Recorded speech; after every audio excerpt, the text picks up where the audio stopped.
Well, it's the next day. I did a little bit of cleaning, and then I actually hooked up my dad's PT Cruiser that was hanging out here for a while. I hooked that up to the trailer and I brought that out to him, so now that car is out of here, which is cool. You know, now my neighbors could be less pissed off at me.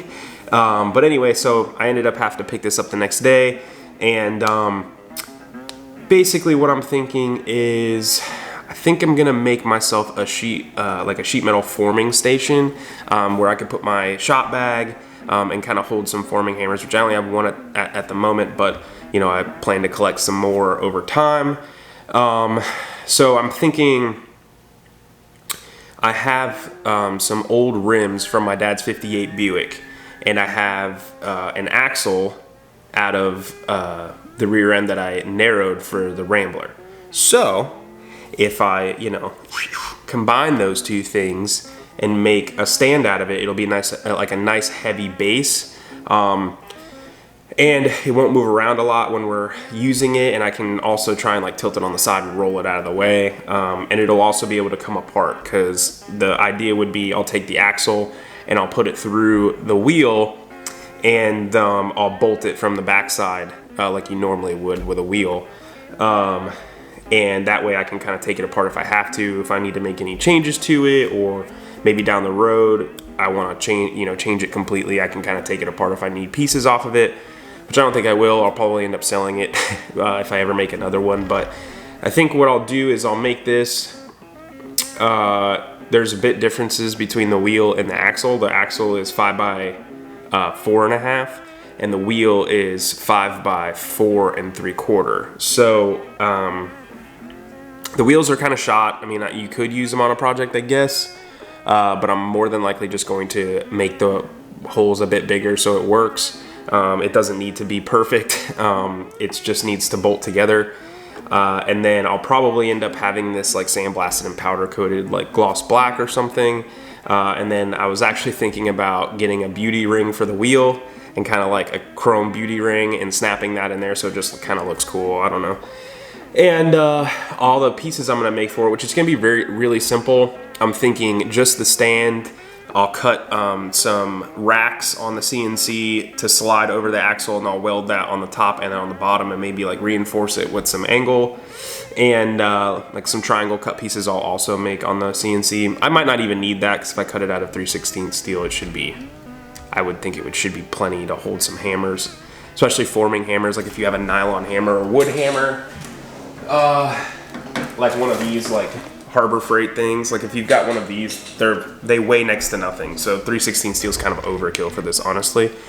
But I'll probably cut that, weld that to that, and then we'll cut the actual top for it that will hold the shop bag. And I think the shop bag I have is a square shape. I bought it from Eastwood, brand new. It's literally just sitting up on my shelf. I bought a pretty big one too, so I gotta buy a shot for that, and I'll just make a plate out of that. And there's this weird gooseneck thing in the bed of my truck that somebody made. Like, it's definitely homegrown. I'm never gonna tow a gooseneck or like third wheel or whatever you want to call it with that truck. It's a short bed, like extended cab truck. I don't know why they would do it anyway. They probably really came close to like crushing the side of that truck half the time. But anyway, plus it's just sketchy. So I think I'm gonna take that plate out because it's like 1/2 inch thick and it's huge. I'll probably take that plate out, cut that trailer hitch off of it that someone poorly welded on there. I'll cut that off of it, grind it all smooth, and get it as nice as I can get it, put it on the CNC, and I'll cut it into a square. My machine is capable of cutting up to 1 inch or 7/8, I think is what it is. So I think I'm gonna do that. And then, and then the idea with the axle, like I said, you could take it apart and everything, so that'll be cool for down the road. But I think that's what we're gonna do for like the next couple of videos. I'm still waiting for the MG to get back, but I have had some updates on it and it looks sweet. So let's jump over and take a look at this. It's probably gonna be like maybe a 2-parter, I don't know. But yeah, let's take a look. Okay, so here's the axle from the 8.8 that's in the Rambler. I had to narrow that rear end to fit, and then basically what you do is you buy the passenger side axle, put it in the driver's side, and then you're left with the driver's side axle. I could probably sell this thing to somebody. It's a good axle, but it's also perfect for this because I have this Buick wheel that I'm never going to use for anything. I actually have 2 that maybe I can make that into something as well. But I have this Buick wheel I'm never going to use for anything, and it's pretty rough shape. It's pitted and stuff. It's not like it's super nice or anything. So what I think I'm going to do is I'll just, like I said, it's 5 by 4 3/4, and the axle is 5 by 4.5. So we'll probably grind out those holes a little bit and make them wide enough for me to get this axle in there. And then it'll bolt from the back side, and it'll be super easy to use that way. And then I'm thinking I'll cut some stuff or design some stuff in Fusion that slides over this and fits the diameter of this, maybe a few thousandths bigger, so it slides over nice. We'll weld that all the way around, and that will hold the hammers on each side. And then we'll make a topper that probably just fits around this spot here, and that'll slide over. And I'll weld that on the top and weld that on the bottom, grind it on the top, and then we'll put the shop bag on top of that. We may have to make some braces for the top because it's gonna be a heavy, kind of big piece. So this is the shop bag I got from Eastwood. I've had this for a while now. Yeah, so I gotta get some shot for this, but this will be the size of the actual top for this little workstation. So yeah. Let's make it fit, I guess, first, and then we'll go from there. Okay, well, a little bit of a problem here. Don't have the right bit to do what I wanted to do. I didn't really want to make the hole bigger, but I could do that with this step bit and drill the holes out. I'm trying to do this kind of dirty because it just needs to bolt to the wheel. It doesn't need to be pretty. Or I could cut it. I was just going to use this and little bebop skiddly doop and kind of grind it down to make the pattern fit the 4.5 instead of 4 3/4. I know a lot of people are probably like, why don't you just get a 4.5 wheel? I don't want to spend any money. I already have these. So, and I'm just making it into a tool stand, so there's no point in going crazy. So, I think what I'm gonna do is if I cut it and just make a slice here, slice here, slice here, slice here, slice here, then it should drop down it'll be, you can move it around, but if I go on the back side and just put some washers or something, run the lug nuts up, it should keep it relatively tight for what I need. So I think that's what I'm gonna end up doing. We just gonna cut it, boys. We just gonna cut it. What should I cut it with?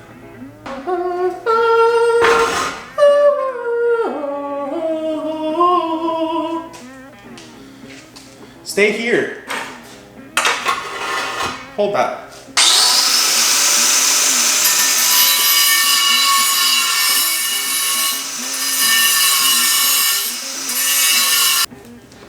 It's really loud.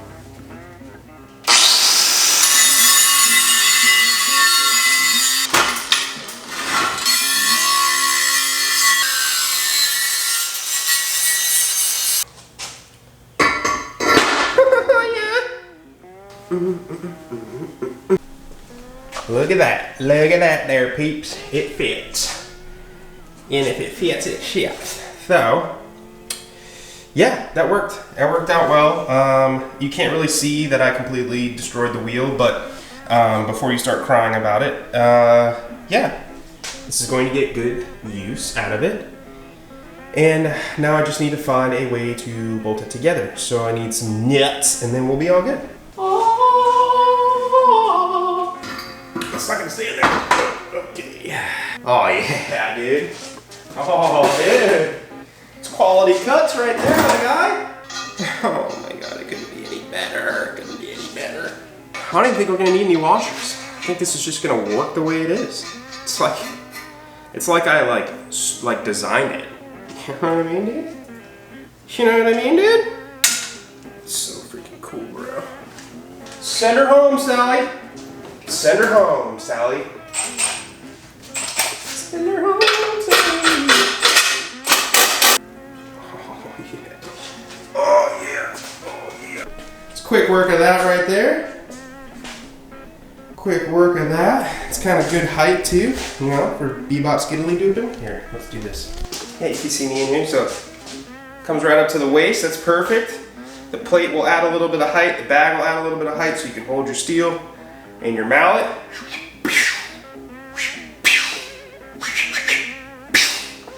So that'll be sweet. And then this is really kind of the only shaping hammer I have. It's kind of sad now that I think about it, but yeah. So what we could do is we'll make 3 kind of arms coming off of it, and in the center will be the hole that will slide over the top of this, and I want it to be relatively tight, but maybe a couple thou bigger. And we'll get that nice and level, tack it in place, and then run some nice beads around it. And then that will be here for holding the hammers. Maybe I'll make it to where, you know, there's 3, it can hold a decent amount of hammers. It's gonna have to go down pretty low, maybe something, yeah, something like that, because I'm gonna have to be able to pull these hammers out without hitting. Ooh, that's a thing. That's a thing, people. We can figure it out.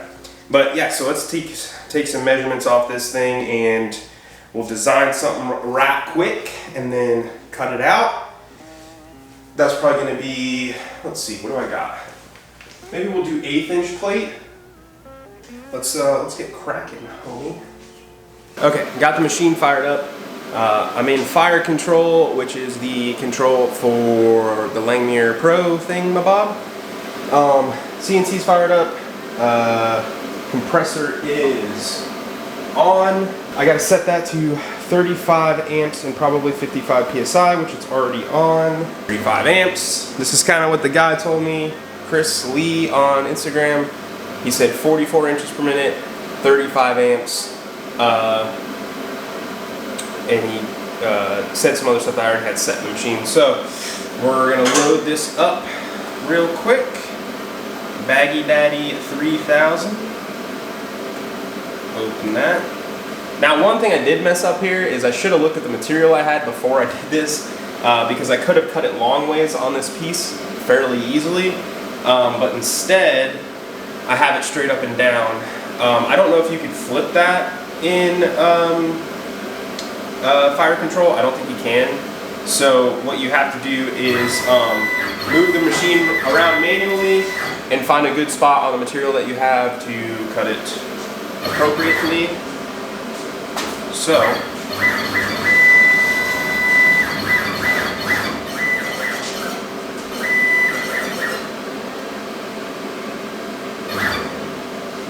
okay, I like to move the Z down a little bit, but we go slow with that.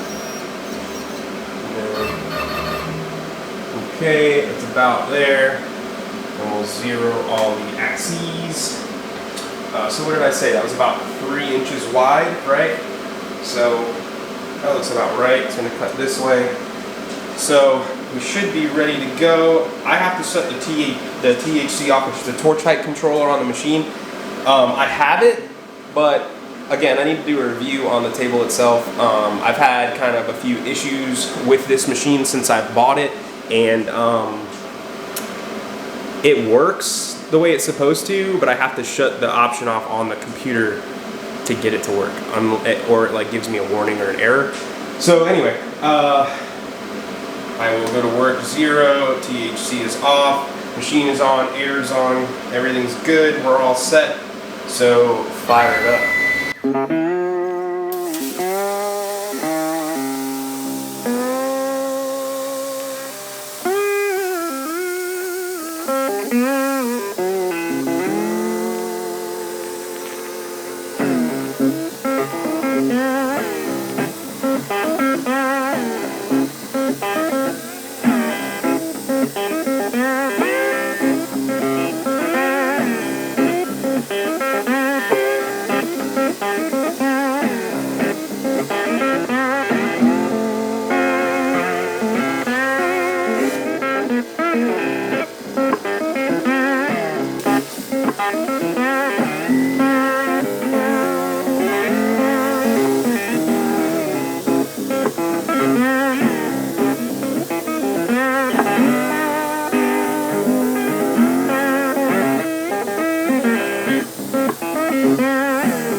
Okay, so the cut quality is really good.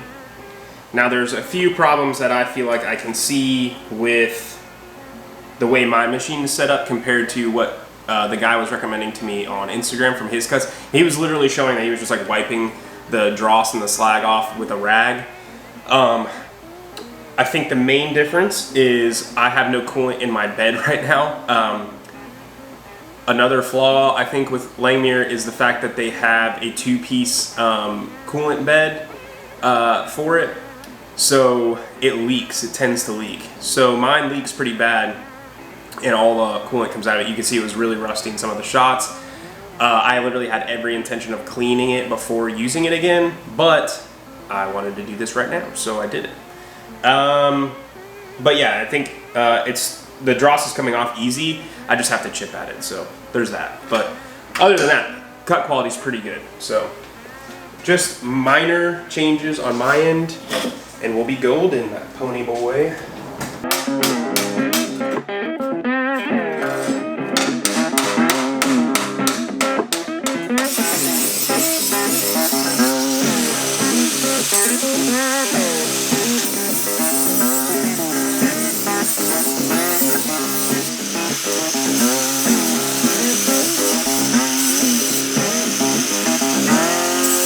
So the cut quality on this actually came out pretty nice. There's a little bit of misshape here on the hole in the center, so I'm thinking we're probably gonna have some fitment issues with that.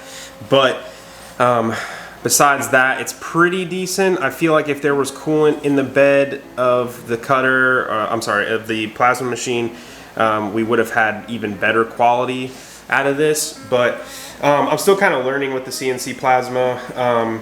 And, I also have kind of one of those machines where you have to play with it a little bit and kind of find the sweet spot for it. So it's just going to take a little bit of playing with to get it right. But I'm pretty happy with that nonetheless. And I've cut a ton of parts on that thing so far, and I'm sort of getting the hang of it. And I'm literally taking any tips anybody wants to give me. So if you guys are out there and you guys have tips on CNC plasma stuff, definitely let me know, because I want to know for sure.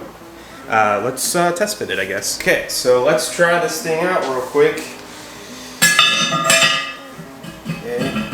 actually a pretty tight fit, which is good. We'll be able to get this thing nice and level. And I'm thinking it's probably gonna have to be something like that right there.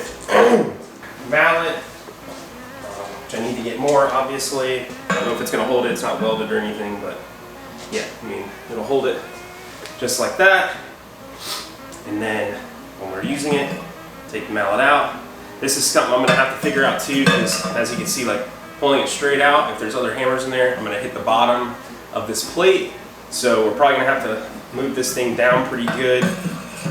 That way, you know, it's out before it even hits the plate on the bottom of where the bag is. You know, something along those lines right there is probably perfect. And then we can make sure we get this level. And then maybe if I have to, which I don't think I'm gonna need to, I can put some, cut some triangles here to sort of give it some rigidity all the way around. And then, like I said, if I ever need to add to it, I can just cut on the machine instead of a full circle and slide all the way over. I can do a half circle, stick it to here, clamp it, and weld it. And I can have more sections for where to hold hammers. So I think that's actually gonna work out really nice. Yeah, so let me get some magnets and try and fixture this thing so it makes sense here. Something like that. These little magnets, like these red ones you find at like Harbor Freight or on Amazon or whatever, they're great for quick stuff. But from my experience, you need to double check these because they're not like perfectly 90 degrees. So don't just expect that they are. They're close, but they tend to be off a little bit. So you might find some like variation in your parts. I've run into that issue before, so I'm just giving you that kind of warning. But yeah, so just I don't need this to be perfect. I just kind of want it to be close. Like that.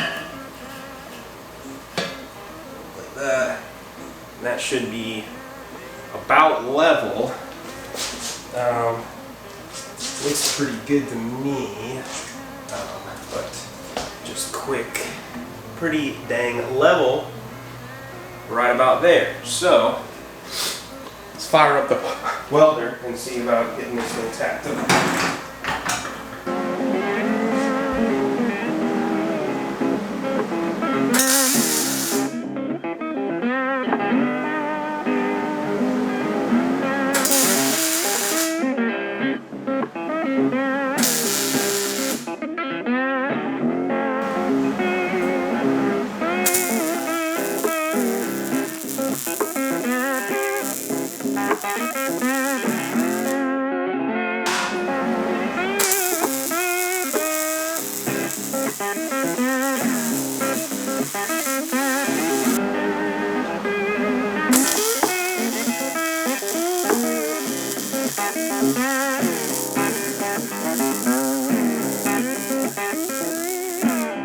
Alright, we got this thing welded up.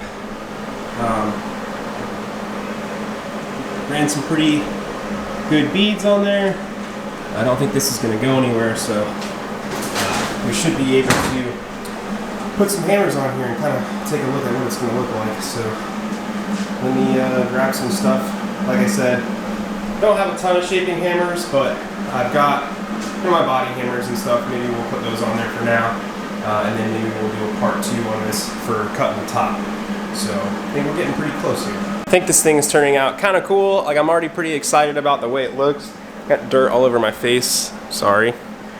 Anyway, kind of getting pretty excited about the way it looks, just the way it sits. I think the design sort of compensated for any issues I might have with getting the hammer set up in there, but I just threw a couple hammers in there for now. The rubber mallet was kind of for just size to sort of figure out, because I'm going to need to buy some more shaping hammers, so like some nylons, maybe some wood ones as well. So I think that kind of gives me a good size comparison for what I might expect when I get some bigger mallets. And I think I could probably fit 4 of those rubber mallets on there. And then also, you know, you can see how long some of the hammers are, but I compensated with that with kind of the width. So as you pull up, like, yeah, it's too long, but I can always tilt it like this, and it still slides out. Pretty much no issue. So yeah, I mean, and then 1/8 inch plate seems like it's perfectly fine. I could have If I really was going to overload it with a bunch of steel hammers, then I probably would have went with something thicker, but since it's going to be mostly nylon wood and maybe some rubber hammers, possibly a body hammer or two sitting on here, I think this is going to be perfect for what I need it to be. With that being said, I'm going to do a bit of a wrap on this one and we'll come back with a part 2. I think part 2 will take the plate out of the back of the truck. Unless I can find something a little bit easier, I don't even really need something that big and heavy duty, but I just figured I have access to a plate like that, so we can use that. But we'll probably take it out of the truck, get it set up in the machine, and we'll cut a big square to fit the shot bag that I have sitting over there, and then we need to go get some shot, maybe some sand. Voodoo Larry says he uses stainless shot, because over time with like just steel shot or like lead shot smashes, and he says you kind of get like crappy results after time. He said steel shot will rust and you kind of get rust in your bag, especially living in a place like Georgia or Florida where there's a ton of humidity. So he uses stainless to sort of work around that, but he said stainless is super expensive. It is, so I'm probably not going to use stainless. I think it's a good idea. I just think for the investment, it's going to be kind of, But anyway, we'll figure that out when we get to it. I still got to cut the plate. We'll get all that stuff set up. And then I think we're going to sandblast it, paint it, and I think I'm going to buy a beauty ring from like Speedway or something that I can snap in that wheel and kind of just, a little touch, you know what I mean? A little hot rod touch. But anyway, that's a wrap for this one. Thanks for checking it out. I hope you guys have been enjoying the videos. I'm trying my best to get as much stuff filmed as possible, stuff that I think you might like, and trying to break it into a bit smaller segments. But yeah, anyway, catch you guys on the next one. Peace out, like, subscribe, all that stuff. You can follow me at all the stuff in the description. And we'll be back to finish this off. So catch you on the next one. Peace.